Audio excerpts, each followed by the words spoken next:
అందరికీ నమస్తే. కొత్త సంవత్సరం సందర్భంగా హైదరాబాదు బీజేపీ ఆఫీస్కు దగ్గరలో వెలిసిన ఒక పోస్టర్ కలకలం రేపింది. అది బయటికి కలకలం కానీ లోపల జరుగుతుంది అదే. ఏమైందంటే మీరు ఆ పోస్టర్ను చూడండి ఒకసారి. నూతన సంవత్సర శుభాకాంక్షలు. ఇక్కడ ఎవరెవరు ఫోటోలు ఉన్నాయి ఒకసారి చూడండి.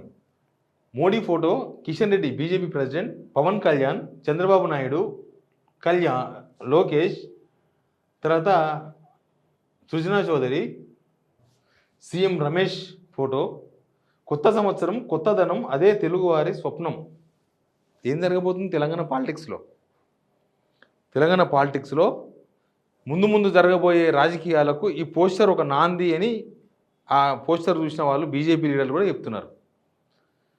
ఆల్రెడీ ఇక్కడ బీజేపీ జనసేన కలిసి పోటీ చేసినాయి 2023 ఎలక్షన్, మొన్ననే అసెంబ్లీ ఎలక్షన్. 8 సీట్లు జనసేనకి ఇచ్చిర్రు. మా దగ్గర నాగర్ కర్నూలు కూడా జనసేనకి ఇచ్చిర్రు. సరే గెలవలేదు, డిపాజిట్ దక్కలేదు, అది వేరే విషయం. కానీ 8 సీట్లలో వాళ్ళకి ఇచ్చిర్రు, అవకాశం ఇచ్చారు. 8 సీట్లు 112 బీజేపీ చేసినట్టుంది. 8 సీట్లు 111 బీజేపీ చేసింది, 8 సీట్లు జనసేనకి ఇచ్చిర్రు. ఆల్రెడీ ఆ పొత్తు ఉంది, పొత్తు పొడిచే ఉన్నది, కొత్తగా పొడచాల్సిన అవసరం లేదు. కానీ ఇప్పుడు ఏపీలో వర్కౌట్ అయింది కదా. చంద్రబాబు నాయుడు, జనసేన పవన్ కళ్యాణ్ అండ్ బీజేపీ, అక్కడ పురంధరేశ్వర్ గారు ప్రెసిడెంట్గా ఉన్నారు. ఇప్పుడు ఈ 3 పార్టీలు కలిసి కూటమి పేరుతో ఎలక్షన్స్లో పోటీ చేసి సక్సెస్ అయినాయి. ఇప్పుడు సేమ్ తెలంగాణలో కూడా ఈ 3 పార్టీలు కలిసి పోటీ చేయబోతున్నాయా? ఈ పోస్టర్ అర్థం ఏంటి? Nothing is possible in politics. ఇది పాసిబుల్ కాని అంశం ఏం కాదు. గతంలో ఏళ్ళకేళ్ళు బీజేపీ టీడీపీ కలిసే పోటీ చేసినాయి. ఎప్పుడైతే తెలంగాణ ఉద్యమం ఉధృతమైపోయి టీడీపీ తెలంగాణ వ్యతిరేక స్టాండ్ తీసుకున్నది, జనాలలో టీడీపీ మీద వ్యతిరేక భావం వచ్చినప్పుడు బీజేపీ టీడీపీని వదిలేసింది. అంతవరకు వాళ్ళు కలిసే పోటీ చేసే వాళ్ళందరూ ఇక్కడ తెలంగాణ కాదు, మొత్తం ఉమ్మడి ఆంధ్రప్రదేశ్. ఇంకా తర్వాత బీజేపీ వల్ల టీడీపీ లబ్ధి పొందిందని, టీడీపీ వల్ల బీజేపీ లబ్ధి పొందిందని కొద్ది మాటలు మాట్లాడుకొని క్రాష్ అయింది. కానీ ఇప్పుడు ఏపీలో పొడిచిన పొద్దు తెలంగాణలో కూడా పొడవబోతుంది. ఏముంటుంది? బీజేపీ మనం చూసినాం కదా, 111 ప్లేసుల్లో పోటీ చేస్తే 8 సీట్లలో గెలిచింది. ఇదే ఫస్ట్ టైం బీజేపీ 8 సీట్లు గెలవడం కూడా ఫస్ట్ టైమే. ఇంతవరకు హిస్టరీలో తెలంగాణలో బీజేపీ 8 సీట్లు గెలవలే, 8 ఎంపీలు కూడా గెలవలే. అయితే నెక్స్ట్ ఎప్పుడు ఎలక్షన్ వచ్చినా, ఏం ఎలక్షన్ వచ్చినా, సర్పంచ్ ఎలక్షన్స్ అంతవరకు కుదరదో. ఎందుకంటే టీడీపీ కూడా ఆల్రెడీ స్కెచ్ చేసినారు, చూస్తున్నాం కదా. టీడీపీ సోషల్ మీడియా మీరు ఎప్పుడైనా తిరిగేయండి, నేను మీకు కొన్ని ట్వీట్లు కూడా చూపించిన ఇంతకుముందు. ఆ ట్వీట్స్ చూడండి ఒకసారి, ఈ ట్వీట్ కూడా చూడండి ఒకసారి. తెలంగాణలో టీడీపీ రాబోతుంది, తెలంగాణలో టీడీపీ కాలు పెట్టబోతుంది, టీడీపీ ఎక్కడ పుట్టిందో అక్కడనే తెలంగాణలో టీడీపీ మళ్ళీ అధికారంలో రాబోతుంది. ఇట్లాంటి ట్వీట్లు ఏపీ టీడీపీ సోషల్ మీడియా మొత్తం ఆల్రెడీ భుజాన్ని వేసుకొని తెలంగాణలో టీడీపీ అరంగేట్రం కోసం శ్రమిస్తున్నారు వాళ్ళంతా. కాబట్టి నెక్స్ట్ జరగబోయేది బీజేపీ, జనసేన, టీడీపీ, ఈ 3 పార్టీలు కలిసి పోటీ చేస్తాయన్నట్లుగా ఈ పోస్టర్ కనిపిస్తుంది. దీన్ని ఎవరు ఖండించలే కూడా. ఛాన్స్ లేకపోతే బహుశా ఎవరు మాట్లాడే వాళ్ళు కూడా కాదు. కానీ ఛాన్స్ ఉంది కాబట్టి ఎవరు సప్లై చేస్తలేరు. బహుశా ఇది పొద్దు పొడుస్తుంది. ఇక్కడ చూడండి ఒకసారి ఎట్లా ఉంది. అక్కడ కమలం గుర్తుంది, సైకిల్ గుర్తుంది, పక్కన గ్లాస్ ఉంది. మొత్తం కలిసి 3 పార్టీలు కూటమి ఇక్కడ ఆల్రెడీ కనిపిస్తుంది. ఇవి విజయవాడలో వెలిసిన పోస్టర్ అయితే మనం పట్టించుకోవడం అవసరం లేదు. హైదరాబాద్లో వెలిసిన పోస్టర్ కదా.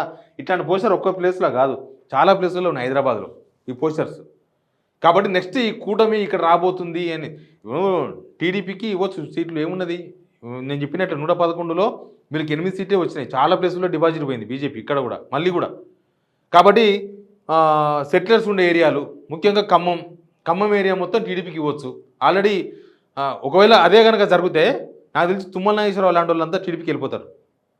వాళ్ళు గెలిచింది కాంగ్రెస్ ఎక్కువ స్థానాల్లో, ఇక్కడ గెలిచిన 65 స్థానాలలో చాలా సీట్లలో టీడీపీ ఓటు అంతా కూడా కాంగ్రెస్కు టర్న్ అయింది కాబట్టి గెలిచిందని రేవంత్ రెడ్డి చెప్పుకున్నాడు. 10% ఓట్ బ్యాంక్ వచ్చింది, లేకపోతే మా గవర్నమెంట్ వచ్చేది కాదని సీఎం రేవంత్ రెడ్డి స్వయంగా చెప్పిండు. 10% ఓట్ బ్యాంక్తో మేము గెలిచినామని. తప్పేం లేదు.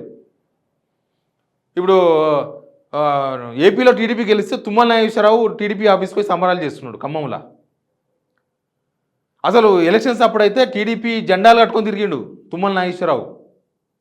ఇంకా చాలామంది దొరుకుతారు. నామా నాగేశ్వరరావు దొరుకుతాడు, తుమ్మల నాగేశ్వరరావు దొరుకుతాడు, ఖమ్మంలో చాలామంది దొరుకుతారు. వాళ్ళందరూ మళ్ళీ టీడీపీ నుంచి పోటీ చేస్తారు పోయి. ఖమ్మంలో టీడీపీ బలంగా ఉందని వాళ్ళందరూ అనుకుంటున్నారు. మా మా ఓట్ బ్యాంక్ ఉంది, వాళ్ళ ఓట్ బ్యాంక్ అంటే అర్థమైంది కదా, సమైక్యాంధ్ర ఓట్ బ్యాంకు. ఖమ్మంలో సమైక్యవాదులు నేను అంటలేను, వాళ్ళు అనుకుంటున్నారు అట్లా. ఖమ్మంలో టీడీపీ ఓట్ బ్యాంక్ ఉంది, టీడీపీ అభిమానులు ఉన్నారు, టీడీపీ పార్టీ బలంగా ఉంది ఖమ్మంలో.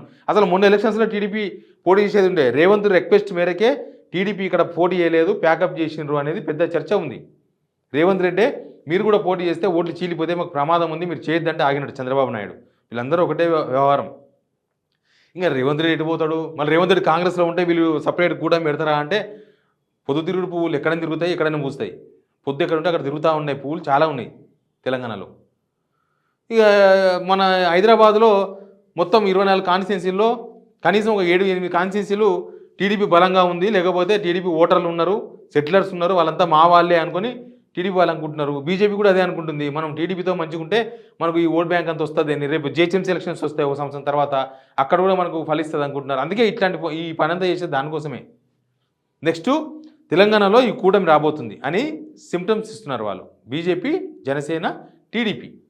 ఇక్కడ జరగబోయే next assembly elections, parliament election కాదు, నెక్స్ట్ జరిగే ఎలక్షన్స్, మున్సిపల్ ఎలక్షన్స్ కావచ్చు, ఒకవేళ కుదిరితే సర్పంచ్ ఎలక్షన్సే కావచ్చు, లేకపోతే రేపు వచ్చే బై ఎలక్షన్స్ కావచ్చు, ఇంకా ఏం ఎలక్షన్ వచ్చినా ఈ కూటమి, ఏపీలో వికసించిన కూటమిని తెలంగాణలో ప్రయోగం చేయడానికి రెడీ అవుతున్నారు వీళ్ళందరూ. అందుకే ఇట్లాంటి పోస్టర్లు అంతా వేసుకొని తిరుగుతున్నారు. మరి సంబంధం లేదు, చంద్రబాబు నాయుడు ప్రమాణ స్వీకారానికి ఇక్కడి నుంచి చాలామంది పోయినారు కదా బీజేపీ లీడర్లు. అసలు ఇప్పుడు బీజేపీలో ప్రెసిడెంట్ కోసం చంద్రబాబుతో లాబింగ్ చేసిన వాళ్ళు ఉన్నారు తెలుసా. చంద్రబాబు చెప్పేస్తే మోడీకి చెప్పేస్తాడు, మోడీకి చెప్పేస్తే అమిత్ షాకి చెప్పేస్తే మనకు పదవి వస్తుందని చెప్పి ఆ చంద్రబాబు చుట్టూ తిరుగుతున్న వాళ్ళు ఇప్పటికీ ఉన్నారు. చంద్రబాబు నాయుడికి ఏదో రకంగా రికమెండేషన్ ద్వారా చెప్పించుకున్న వాళ్ళు ఉన్నారు బీజేపీలో.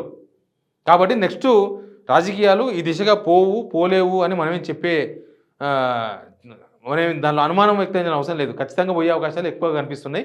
అందుకే మనకి ఇవన్నీ కనిపిస్తున్నట్టు కనిపిస్తుంది. Please subscribe signal TV.